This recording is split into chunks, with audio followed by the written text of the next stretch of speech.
Patrick, tonight at this hour, Republican National Committee officials finalizing that list. Who's in, who's out. This debate stage Wednesday night, a necessity for some of these candidates. Well, tonight, the party's frontrunner in polling, former President Donald Trump, says he doesn't need it at all.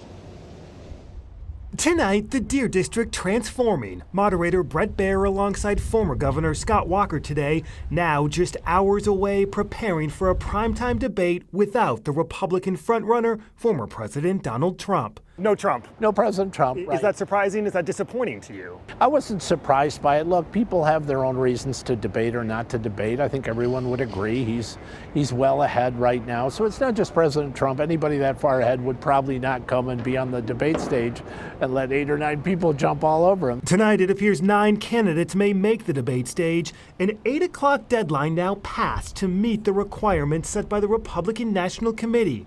Several more candidates in a last-ditch effort claiming over the weekend they're in.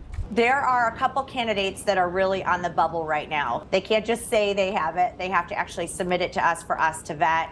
We're treating every candidate the same. Republican National Committee Chairwoman Ronna McDaniel this weekend on Up Front. Beyond fundraising and polling requirements, the candidates must also sign a pledge promising to support the eventual Republican nominee. We heard a lot of chatter from some of the candidates about the requirements by the RNC to get on the stage. Right. Are those fair? Well, I think it's fair to ask candidates if they're going to support the Republican candidate. In the end, I don't think that's an unfair question. Matt, you've been talking with RNC and campaign officials tonight. When will we see the final list?